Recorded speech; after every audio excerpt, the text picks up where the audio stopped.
Tent ಮೇಳದ ಕಾರ್ಯಗಳು ಬಂದಿದ್ರೆ ಯಾಕೆ ಹೋಗ್ಲಿಲ್ಲ ಅನ್ನುವಂಥದ್ದು. ಟೆಂಟ್ ಒಲವು ನನಗೆ ತೋರ್ಲಿಲ್ಲ, ಅದನ್ನು ನಾನು ಎಣಿಸ್ಲೇ ಇಲ್ಲ. ನನಗೆ ಪ್ರಚಾರಗಳ ಅವಶ್ಯಕತೆಗಳನ್ನು ನಾನು ಎಣಿಸ್ಲಿಲ್ಲ. ನನಗೆ ಪ್ರಚಾರ ಬೇಕು, ನನಗೆ ದುಡ್ಡು ಬೇಕು.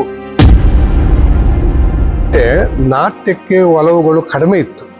ನಾಟ್ಯ ಮಾಡೋರು ಹೇಗಿದ್ರು ಕೇಳಿದ್ರೆ, ಚಂಡೆ ಮೊದ್ಲೇ ಅವ್ರು ಏನ್ ಬಾರಿಸ್ತಾರ ಅದನ್ನ ನುಡಿಸುವಂತ ಕೊಣಿವಂತದ್ದೊಂದು ಇದಿತ್ತು. ಈಗ ಯಾವನು ಕೈ ಚುರುಕುಂಟು ರಟ್ಟೆ ಬಲ ಉಂಟು ಅವ ಮೊದ್ಲೆಗರಾಗ್ತಾ ಬಿಟ್ರೆ, ಈಗ ಯಕ್ಷಗಾನ ನರ್ತನದೊಳಗೆ ಆ ಮಟ್ಟಕ್ಕೆ ಬಂದಿದೆ. ಈಗ ಕರೆದು ಹೇಳ್ತಿದ್ರು, ನಾವು ಅಷ್ಟು ದೊಡ್ಡ ಅನುಭವಿ ಕಲಾವಿದರಾದಂತವ್ರು, ರಮೇಶಣ್ಣ ನನಗಂತ ಕೊನೂಕು ಬರುವುದಿಲ್ಲ, ನಾವು ಕೊಂಡದನ್ನ ನೀವು ಬಾರಿಸ್ಬೇಕು, ಎಂತಾದ್ರು ಬಾರಿಸ್ಬೇಡಿ, ಅಷ್ಟು ದೊಡ್ಡ ಅನುಭವಿ ಕಲಾವಿದ್ರು ಅವಾಗ ಹಾಗೆ ಹೇಳ್ತು. ಈಗ ಪಿಡ್ಗಿದ್ರೇಷ ಮಾಡೋ ನೀ ಏನ್ ಬಾರಿಸ್ತೆ ಕೇಳು ಮಟ್ಟಕ್ಕೆ ಯಕ್ಷಗಾನ ಬಂದಿದೆ. ಈಗಿನ ಮಕ್ಕಳು 2.5 ತಿಂಗಳು ಕೇಂದ್ರಕ್ಕೆ ಹೋಗಿ 3ನೇ ತಿಂಗಳಿಗೆ ಬಣ್ಣ ಹಚ್ಚಿದ್ರು. ಅವ್ ಕೇಳ್ತಾನೆ ನಮ್ಮ ಹತ್ರ, ಚಂಡೆ ಮೊದ್ಲು ಬಾರಿಸ್ಬೇಕು. ಅವ್ ಎಂತ ಬಾರಿಸ್ತ ಮಾರ, ಕೊಣುಕೆ ಆಗುದಿಲ್ಲ, ಹೀಗೆ ಆಗ್ಬೇಕು, ಈ ಪದ ಬಳಸ್ಬೇಕು, ಈ ಪದಕ್ಕೆ ಇಷ್ಟ ಅರ್ಥ ಹೇಳ್ಬೇಕು, ಹೀಗಿತ್ತು. ಈಗ ಅದು ಏನೂ ಇಲ್ಲ, ಪದ ಬೇಕು, ಕೊಡುವುದು ಎಷ್ಟೊತ್ತು, ಶುರು ಮಾಡುದು ಎಷ್ಟೊತ್ತಿಗೆ, ಅರ್ಥಗಾರಿಕೆ ಮತ್ತೊಂದು ಮರದೊಂದು ಭಾವನೆಗಳು ಅಭಿನಯ ಏನು ಬೇಕಾಗಲಿಲ್ಲ. ಕೋಡಿಯವರೆಲ್ಲ ಮೇಲೆ ಮನಗಿರುವಾಗ ನಮ್ಮ ಹಿಮ್ಮೇಳದ ಚೌಕಿಗೆ ಯಾರು ಬರುವುದಿಲ್ಲ, ಕಲಾವಿದ್ರು ಬೈತ್ರು. ಈಗ ಹಂಗಲ್ಲ, ನಾವು ಮೆಟ್ರು ನಮ್ಮೇ ಮೆಟ್ಕೊಂಡು ಹೋಗ್ತಾರ, ಆ ಮಟ್ಟಕ್ಕೆ ಬಂದ್ಬಿಟ್ಟಿವಿ.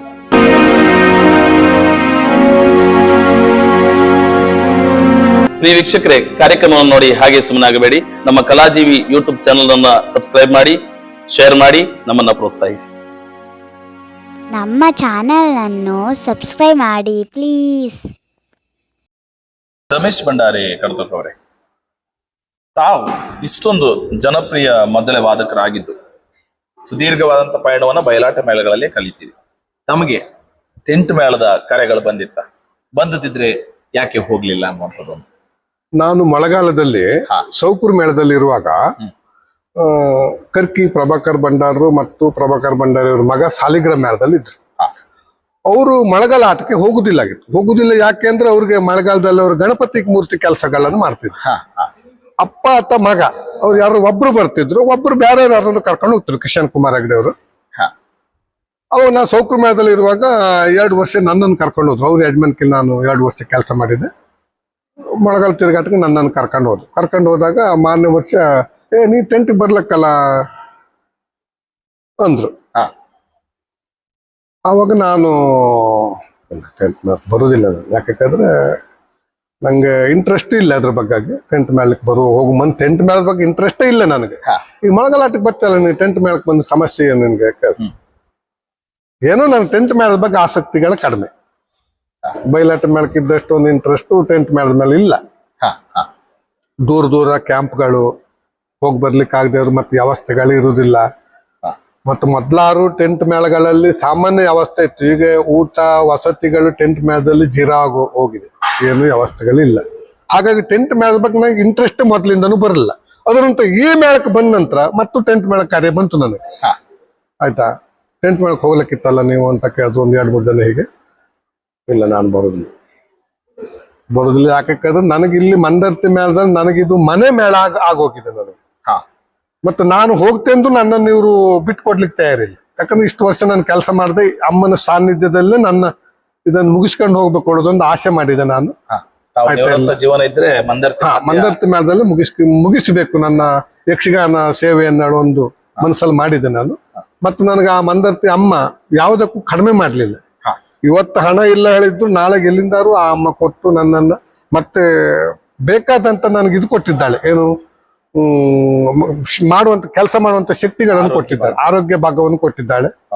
ಮತ್ತೆ ನನಗೆ ಈ ಮೇಳದ ತಿರುಗಾಟ ಮಾಡಿದಂತ ಯಕ್ಷಗಾನ ಪ್ರಪಂಚದಲ್ಲಿ ಯಾವ ಮೇಳಕ್ಕೆ ಹೋದ್ರು ಬಡಗುತಿಟ್ಟಿನಲ್ಲಿ ನೆಮ್ಮದಿಗಳನ್ನು ಕಾಣ್ಲಿಕ್ಕೆ ಸಾಧ್ಯತೆಗಳಿಲ್ಲ.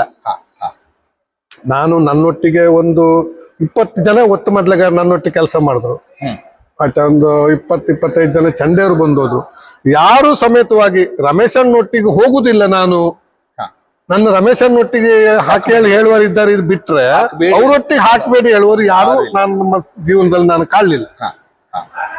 ಮತ್ತೆ ಅದೇ ನನಗೊಂದು ಸಮಾಧಾನ. ಮತ್ತೆ ಯಾವ್ದೇ ಭಾಗವತರು ಬರ್ಲಿ, ಚಂಡೆಯವರು ಬರ್ಲಿ, ಹೊಸಬ್ಸರು ಬರ್ಲಿ, ಅವರೊಟ್ಟಿಗೆ ಒಂದು ಬ್ಯಾಡ್ ಆಗಿತ್ತು, ನಾನು ಹೋಗುದಿಲ್ಲ ಆಗಿತ್ತು. ಈ ಒಂದು ಹೆಸರನ್ನು ನಾನು ಮಾಡ್ಕೊಳ್ಳಿಲ್ಲ. ಅವ್ರೊಟ್ಟಿಗೆ ಖುಷಿನೇ ನನಗೆ. ಹೇಳೋಗಿದ್ದಾರೆ ಬಿಟ್ರೆ ಯಾರು ನನ್ನನ್ನ ಅವ್ರು ರಮೇಶಣ್ಣೊಟ್ಟಿಗೆ ಹಾಕ್ಬೇಡಿ ಅಂತ ಹೇಳಿದ್ರೆ ಯಾರು ಇಲ್ಲ. ಯಾವ ಮಕ್ಕಳು ಹೇಳಿದಾರೆ ಇಲ್ಲ ಹುಡುಗರು. ಈ ರೀತಿಯಾದ ಒಂದು ಸಾರ್ಥಕತೆ ನನಗೆ ಈ ಮೇಳದಲ್ಲಿ ಉಂಟು. ಮಂದರ್ತಿ ಅಮ್ಮನ ಇಷ್ಟು ವರ್ಷ ಸೇವೆ ಮಾಡಿದ್ದೇನೆ. ಹಾಗಾಗಿ ಟೆಂಟ್ ಮೇಳಗಳ ಒಂದು ಒಲವು ನನಗೆ ತೋರ್ಲಿಲ್ಲ, ಅದನ್ನು ನಾನು ಎಣಿಸ್ಲೇ ಇಲ್ಲ. ನನಗೆ ಪ್ರಚಾರಗಳ ಅವಶ್ಯಕತೆಗಳನ್ನೇ ನಾನು ಎಣಿಸ್ಲಿಲ್ಲ. ನನಗೆ ಪ್ರಚಾರ ಬೇಕು, ನನಗೆ ದುಡ್ಡು ಬೇಕು, ಪ್ರಚಾರ ಅವದಲ್ಲಿ ಬೀಳ್ಬೇಕು, ಇದನ್ನು ನನ್ನ ಮನಸ್ಸಿಗೆ ಬರಲೇ ಇಲ್ಲ. ಇದೇ ಒಂದು ನನಗೆ ನೆಮ್ಮದಿ ಅಂತ ಅನಿಸ್ತು. ಖಂಡಿತ ಖಂಡಿತ. ಇನ್ನೊಬ್ಬರ ಹಂಗಲ್ಲಿರ್ಬೇಕು, ನಾನು ಪ್ರಚಾರ ಮಾಡ್ಬೇಕು, ಮತ್ತೊಬ್ಬರಿಗೆ ಇದು ಮೋಸ ಮಾಡ್ಬೇಕು, ಇದು ಬರಲೇ ಇಲ್ಲ ನನಗೆ.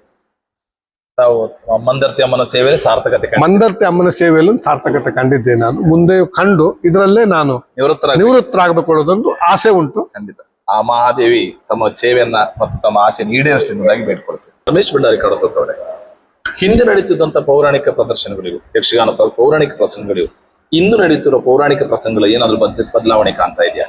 ಜೊತೆಯಲ್ಲಿ ನಾಟ್ಯದಲ್ಲಿ ಏನಾದ್ರೂ ಬದಲಾವಣೆಗಳಿದೆಯಾ? ಹಿಂದೆ ನಾಟ್ಯಕ್ಕೆ ಒಲವುಗಳು ಕಡಿಮೆ ಇತ್ತು. ಆರಂಭದಲ್ಲಿ ಏನಿತ್ತು ಕೇಳಿದ್ರೆ ನಾಟ್ಯಗಳಿಗೆ ಅವಕಾಶಗಳು ಕಡಿಮೆ. ಮತ್ತೆ ನಾಟ್ಯ ಮಾಡೋರು ಹೇಗಿದ್ರು ಕೇಳಿದ್ರೆ ಚಂಡೆ ಮೊದ್ಲೇ ಅವ್ರು ಏನ್ ಬಾರಿಸ್ತಾರ ಅದನ್ನ ನುಡಿಸುವಂತ ಕೊಣಿವಂತದ್ದೊಂದು ಇದಿತ್ತು, ಸಂಪ್ರದಾಯ ಇತ್ತು. ಚಂಡೆ ಮೊದ್ಲರು ಬಾರಿಸಿದ್ದನ್ನು ನಾವು ಕೊಣಿಬೇಕು. ಮತ್ತೆ ಸ್ಟಾರ್ಟಿಂಗ್ ಅಲ್ಲಿ ಒಂದು ಹೆಜ್ಜೆಯನ್ನು ಶುರು ಮಾಡುವಾಗ ಕೊಣಿದ್ರೆ ಮುಂದೆ ಹೀಗೇ ಬರ್ತದೆ ಹೇಳುವಂತದ್ದೊಂದು ಚಂಡೆ ಮೊದ್ಲವ್ರ ನಿರೀಕ್ಷೆ ಇರ್ತಿತ್ತು. ಈಗ ಏನಾಗಿದೆ ಕೇಳಿದ್ರೆ ಸ್ಟಾರ್ಟಿಂಗ್ ಅಲ್ಲಿ ಇದು ಬರ್ತದೆ, ಮುಂದೆ ಏನು ಬರ್ತದೆ ನಾವು ನಿರೀಕ್ಷೆ ಮಾಡೋಷ್ಟು ಮುಗಿದು ಹೋಗ್ತದೆ. ಬಂದಿದೆ ಈಗ. ಯಾವನು ಕೈ ಚುರುಕುಂಟು ರಟ್ಟೆ ಬಲ ಉಂಟು ಅವ ಮೊದ್ಲೆಗಾರ ಆಗ್ತಾ ಬಿಟ್ರೆ ಈಗ ಯಕ್ಷಗಾನ ನರ್ತನದ ಒಳಗೆ ಆ ಮಟ್ಟಕ್ಕೆ ಬಂದಿದೆ. ಈಗ ಮೊದಲನವ್ರು ಕೆಲವು ಜನ ಹಳೆ ಕಲಾವಿದ್ರು 3-4 ವೇಷ ಮಾಡ್ತಿದ್ರು. ಈಗಿನವ್ರು ಹೇಳ್ತರು, ನಮ್ಮ ಎಮ್ ಎನ್ ನಾಯಕರು ಹೇಳ್ತಿದ್ರು ಅದಕ್ಕೆ. ಮೊದಲನವ್ರು ಮಾಡೋದು ಎಂತಾಗಿತ್ತು, ಹೋಗಿ ಬರುವಲ್ಲಾರ ಒಂದು ಪದ ಮುಗಿತದೆ. ಪುಸ್ತಕದ 50 ಪದ ಇದ್ರೆ 50 ಪದವನ್ನು ಭಾಗವತರು ಹೇಳ್ತಿದ್ರು. ಮುಗಿತು. ಹಾಗ 4-5 ವೇಷ ಮಾಡ್ತೀವಿ. ಈಗ ಮಾಡಿದಷ್ಟು ಕೆಲಸ ಮಾಡೋದಿಲ್ಲ ಆಗುತ್ತೆ. ಎಮ್ ಎನ್ ನಾಯಕರು ಹೇಳ್ತಿದ್ರು. ಈಗ ನಾ ಫಸ್ಟ್ ಮಂದರ್ತಿ ಮೇಳಕ್ ಬರುವಾಗ 10 ದೊಡ್ಡ ಕಲಾವಿದರೆಲ್ಲ ಬಂದು ಎಮ್ ಎನ್ ನಾಯಕ ಕರೆದು ಹೇಳ್ತಿದ್ರು. ನಾವು ಅಷ್ಟು ದೊಡ್ಡ ಅನುಭವಿ ಕಲಾವಿದರಾದಂತವ್ರು ನಾವು ಅವ ಹುಡುಗಾಟಿ ಕಲಾವಿದ್ರು. ಇವಾಗ ನಾವು ರಮೇಶಣ್ಣ ನನಗಂತ ಕೊಣುಕು ಬರುವುದಿಲ್ಲ, ನಾವು ಕೊಂಡದನ್ನ ನೀವು ಬಾರಿಸ್ಬೇಕು, ಎಂತಾದ್ರು ಬಾರಿಸ್ಬೇಡಿ, ಅಷ್ಟು ದೊಡ್ಡ ಅನುಭವಿ ಕಲಾವಿದ್ರು ಅವಾಗ ಹಾಗೆ ಹೇಳ್ತು. ಈಗ ಪಿಡ್ಗಿದ್ರೆ ವೇಷ ಮಾಡೋ ನೀ ಏನ್ ಬಾರಿಸ್ತೆ ಕೇಳು ಮಟ್ಟಕ್ಕೆ ಯಕ್ಷಗಾನ ಬಂದಿದೆ. ಈಗ ನಾವು 2 ವರ್ಷ ನಾವು MGM ಕಾಲೇಜ್ ತರಬೇತಿ ತಗೊಂಡು ನಮ್ಗೆ ಈಗ ಅನಿಸ್ತಾ ಇದೆ ಮತ್ತೆ 2 ವರ್ಷ ಮಾಡ್ಬೇಕಿತ್ತು, ನಾವು ಕಲಿಬೇಕಿತ್ತು, ಕಡಿಮೆ ಇತ್ತು ನಾವು ಕಲಿತದ್ದು ನಮ್ಮ ಮನ್ಸಿಗೆ ಅನಿಸ್ತದೆ. ಈಗಿನ ಮಕ್ಳು 2.5 ತಿಂಗಳು ಕೇಂದ್ರಕ್ಕೆ ಹೋಗಿ 3ನೇ ತಿಂಗಳಿಗೆ ಬಣ್ಣ ಹಚ್ಚಿದ್ರು. ಅವು ಕೇಳ್ತಾನೆ ನಮ್ಮ ಹತ್ರ ಚಂಡ ಮೊದ್ಲ ಬಾರಿಸ್ಬೇಕು, ಅವು ಎಂತ ಬಾರಿಸ್ತ ಮಾರ ಕೊಣುಕೆ ಆಗುದಿಲ್ಲ. ಈ ಮಟ್ಟಕ್ಕೆ ಯಕ್ಷಗಾನ ಬಂದು ಮುಟ್ಟಿದ್ದು. ಮತ್ತೆ ಮೊದಲ ಪೌರಾಣಿಕ ಪ್ರಸಂಗಗಳಲ್ಲಿ ಹೀಗೆ ಆಗ್ಬೇಕು, ಈ ಪದ ಬಳಸ್ಬೇಕು, ಈ ಪದಕ್ಕೆ ಇಷ್ಟ ಅರ್ಥ ಹೇಳ್ಬೇಕು, ಹೀಗಿತ್ತು. ಈಗ ಅದು ಏನೂ ಇಲ್ಲ. ಪದ ಬೇಕು, ಕೊಡುವುದು ಎಷ್ಟೊತ್ತು, ಶುರು ಮಾಡುವುದು ಎಷ್ಟೊತ್ತಿಗೆ, ಅರ್ಥಗಾರಿಕೆ ಮತ್ತೊಂದು ಮರದೊಂದು ಭಾವನೆಗಳು ಅಭಿನಯ ಏನು ಬೇಕಾಗ್ಲಿಲ್ಲ. ಈಗ ಬರುವುದು ಕಲಾವಿದರಿಗೆ ಕೊಣುವುದೇ ಒಂದು ಯಕ್ಷಗಾನ ಆಗ್ಬಿಟ್ಟದೆ ಬಿಟ್ರೆ ಅರ್ಥಜ್ಞಾನ ಬಾಕಿದೆಲ್ಲ ಏನು ಅವ್ರಿಗೆ ಅವಶ್ಯಕತೆಗಳಿಲ್ಲ, ಕಡಿಮೆ ಆಗೋಗಿದೆ. ಮತ್ತು ಕಾಲಮಿತಿ ಬಂತು, ಅವ್ರಿಗೂ ಅನಿವಾರ್ಯ ಅದಕ್ಕೆ ಹೊಂದ್ಕಣಿಗಿದ್ರು. ಕೊಣುಕ ಅವಕಾಶಗಳು ಕಡಿಮೆ, ಕೊಣಿಬೇಕು ಇರ್ತದೆ, ಕೊಣುಕ ಅವಕಾಶ ಇಲ್ಲ. ಕಾಲಮಿತಿ ಇಂತಿಷ್ಟು ಗಂಟೆಗಿಂತ ಪ್ರಸಂಗ ಮುಗಿಸ್ಬೇಕು ಹೇಳಿ ಮೇಳ ನಡೆಸೋರು ಹೇಳ್ತಾರೆ. ಮುಗಿಸುದು ಹೇಗೆ? ಈ 4 ತಾಸಿನ ಪ್ರಸಂಗಗಳನ್ನು 2 ಗಂಟೆಯಲ್ಲಿ ಮುಗಿಸ್ಬೇಕು ಅಂದ್ರೆ ಹೇಗೆ ಮುಗಿಸುದು? ಕೊಣುಕ ಅವಕಾಶ ಕೊಡುದು, ಅರ್ಥ ಹೇಳೋಕೆ ಅವಕಾಶ ಕೊಡುದು, ಯಾರು ಕೊಡುದು? ಈ ಕಲಿಬೇಕು ಹೇಳುವಂಥದ್ದು ಈ ಕಾಲಮಿತಿ ಒಳಗೆ ಹೋಗೋಗಿದೆ. ಕಲಾವಿದ ತಯಾರಾಗ್ತಾ ಕಲಿಬೇಕು ಇದೆಲ್ಲ ಇಲ್ಲವೇ ಇಲ್ಲ. ನನ್ನ 40 ವರ್ಷದ ಯಕ್ಷಗಾನ ಜೀವನದಲ್ಲಿ 42 ವರ್ಷದ ಜೀವನದಲ್ಲಿ ತಯಾರಾದ ಕಲಾವಿದರೊಳಗೆ ಬೆರಳೆಣಿಕೆ ಎಷ್ಟು ಜನ? 4-5 ಜನ. ನಾನು ನಿತ್ಯವೇಷ ಕೊಣಿಸಿ ಪಿರ್ಗಿತ್ತಿ ವೇಷವನ್ನು ಅವರಿಗೆ ಬಾರಿಸಿ ಕೊಣಿಸಿ ಅದರಲ್ಲಿ ತಯಾರಾದ್ರು ಬೆರಳೆಣಿಕೆ ಎಷ್ಟು? 5-6 ಜನ ತಯಾರಾಗಿದ್ದಾರೆ. ಮತ್ತೊಬ್ರು ಇದುವರೆಗೆ ತಯಾರಾದವರು ಅಂತ ಯಾರು ಇಲ್ಲ. ಟೆಂಟ್ ಮೇಲೆ ಹೋಗೋದಕ್ಕೆಲ್ಲ ಅವಕಾಶಗಳು ಉಂಟು. ಅವ್ರು ಹೊಗಲು ಕುಂತು ಚರ್ಚೆ ಮಾಡ್ತಾರೆ. ನಿನ್ನೆಗೆ ಏನ್ ಅರ್ಥ ಹೇಳಿದೆ, ನೀನು ಏನ್ ಕೊಂಡಿದೆ, ಏನ್ ತಪ್ಪು ಮಾಡಿದೆ, ಇದನ್ನೆಲ್ಲ ಹೇಳಿ ತುಳಿದು ಹಿರಿಯ ಕಲಾವಿದರು. ಇಲ್ಲಿ ಹಿರಿಯ ಕಲಾವಿದರು ಹೇಳುವರು ಯಾರು ಇಲ್ಲ. ಇನ್ನು ಮುಂದೆ ಇದು ಕಡಿಮೆ ಆಗ್ತಾ ಹೋಗ್ತದೆ ಬಿಟ್ರೆ ಈಗಿಂದ ನಾವು ಒಳ್ಳೇದು ಹೇಳ್ಬೇಕು ಬಿಟ್ಟು ಮುಂದೆ ಇದು ಇರುವುದಿಲ್ಲ, ಭಾರಿ ಕಡಿಮೆ ಆಗ್ತಾ ಹೋಗ್ತದೆ. ಯಾಕಂದ್ರೆ ಕಲು ಮಕ್ಕಳು ಇಲ್ಲ ಈಗ, ಬೇಡ. ಒಂದು ಮೂಲ ಕಾರಣ ಮೊಬೈಲ್ ಯುಗ, ಅದಕ್ಕೆ ಸರ್ವ ಕಾರಣ ಮೊಬೈಲ್. ಹಿರಿಯ ಕಲಾವಿದರನ್ನು ಕೇಳುವಂತದ್ದಿಲ್ಲ. ಮೊದಲು ನಮ್ಮ ಮಂದರ್ತಿ ಮೇಲೆ ನಾ ನೋಡುದು ಕೋಡಿಯವರೆಲ್ಲ ಮೇಲೆ ಮನಗಿರುವಾಗ ನಮ್ಮ ಹಿಮ್ಮೇಳದ ಚೌಕಿಗೆ ಯಾರು ಬರುವುದಿಲ್ಲ ಆಗಿತ್ತು ಕೆನ್ ಕಲಾವಿದ್ರು ಬೈತ್ರು.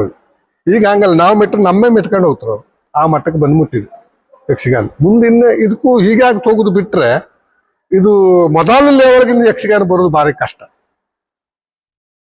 ಆ ರೀತಿಯಾಗಿ ಬದಲಾಗ್ತಾ ಇದೆ. ಹೌದು, ಮೊದಲೇ ಉಪ್ಪೂರು ನವಡ್ರಲ್ಲಿ ಇರುವಾಗ ಚೌಕಿಲಿ ಒಬ್ರು ಮಾತಾಡ್ಲಾಗುತ್ತೆ ಕಲಾವಿದ್ರು. ನವಡ್ರು ಬಂದ್ರು, ಉಪ್ಪೂರು ಬಂದ್ರು, ಹೇಳ್ತಿದ್ರಂತೆ ಮಾತಾಡ್ಬೇಡಿ. ಚೌಕಿಲಿ ಸೂಜಿ ಬಿದ್ರು ಸಪ್ಪಳ ಕೇಳಿದ್ರು, ಅಷ್ಟೊಂದು ತಂಡಿರ್ತಿತ್ತು ಚೌಕಿಲಿ. ಈಗ ಹಾಗಲ್ಲ, ಚೌಕಿಲಿ ರಂಗಸ್ಥಳದಲ್ಲಿ ಮಾತಾಡು, ಚೌಕಿಲಿ ಮಾತಾಡೋಷ್ಟು ಕೇಳುದಿಲ್ಲ, ಅಷ್ಟು ಆ ಮಟ್ಟಕ್ಕೆ ಬಂದಿದ್ದೀವಿ. ಅಂತ ಬದಲಾವಣೆಗಳಾಗಿದೆ ಯಕ್ಷಗಾನದಲ್ಲಿ. ಇದು ಹೀಗೆ ಮುಂದೆ ಜಾಸ್ತಿ ಆಗ್ತದೆ ಬಿಟ್ರೆ ಕಡಿಮೆ ಆಗುವುದು ಭಾರಿ ಕಡಿಮೆ.